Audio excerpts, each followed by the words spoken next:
kundi cyafata bigomba guhinduka. Uyu munsi niba wabyutse ugasohoka aho waraye, byanze bikunze wahuye n'umuntu cyangwa se abantu bose mwahuye ni abantu beza kuri bamwe bakaba babi ku bandi. Buri wese afite abo yagiriye neza nawe yahemukiye.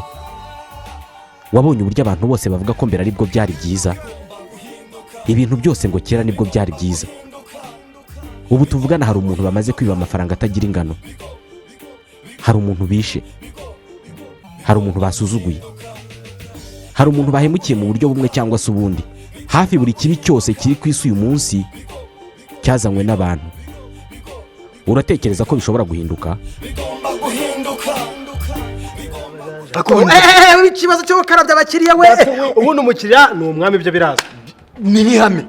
Ariko hari wigira umwami nagakabya akumva ko ari kurengera. Ibintu by'ubwami byanavuyeho byari byo n'ibintu kugira ngo wumve ko uhawe agaciro. Ariko ntabwo ari uguha ngo ni umwami kuko n'ugwaye serivisi ntabwo ari umwamikazi. Rero ugomba kubisobanukirwa. Kandi ntabwo ari n'igikomangoma.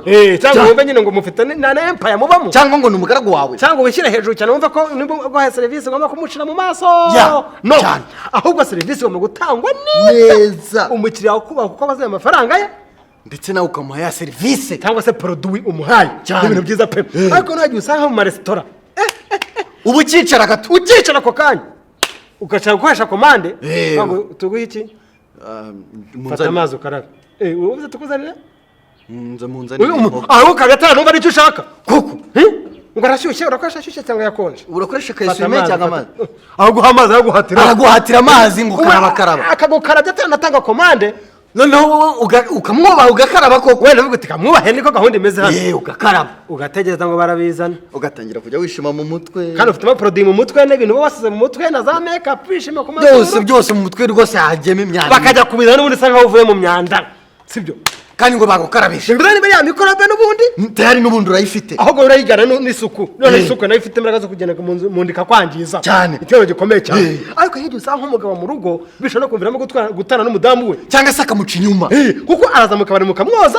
Noneho yagera mu rugo iwe akamubwira ati sheri jya muri dusha ngo ukire utuzi, cyangwa se ati akabase ngakarakara intoki harimo amazi karaba intoki tujye nkarabe. Hamukabari ndagenda bakankarabya. None we ngo nzageza n'ikarabe ako nagasuzuguro. Sawa nzako yakoranya afite hano nakura keya cyane, ugasanga bateranyije bite nawe wundi ukabya abantu.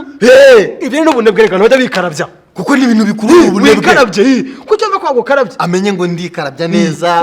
Nuza yakarabye uratanga komanda yimuzanire arajya ko yakarabye, cyangwa se n'ishane foke. Kandi turabizi kugira ngo tujye kubungabunga isuku, karaba amazi n'isabuni, amazi meza rwose babidukangurira buri gihe cyane. Uzi ko nawe utakarabye genda ukarabe, ntabwo bava ngo bagukarabye amazi ngo nawe ngo wumve ngo uzajya uhora uza ngo ukarabe. Gerega gahunda za leta zabisobanura cyane. Bava ngo karaba mbere yo kugira gute yo kurya, karaba uvuye mu bwiherero n'urugero. Ntabwo bavuze ngo bagukarabye mbere yo kurya, ngo baragukarabye uvuye mu bwiherero. Bavuga ngo karaba wowe nyiri ubwite. Ikindi kandi hari abantu bafite imyumvire ipfuye cyane cyane abagabo mu rugo, ugasanga aratashye avuye mu kazi, cyangwa se si n'abagabo gusa, abantu muri rusange urugo, ugasanga avuye mu kazi ageze mu rugo ngo ariko mwakoze kimwe hano. Ako mwiriwe hano mwese? Yego twiriye mu rugo. Papa mu rugo pe. Ubuse mwakoze iki? Twakorotse, twatetse, twoza n'amasahane, itatwirebera filime. Ngubwo mwumva mwakoze akazi. Mudamwirirwa mukora ubusa hano.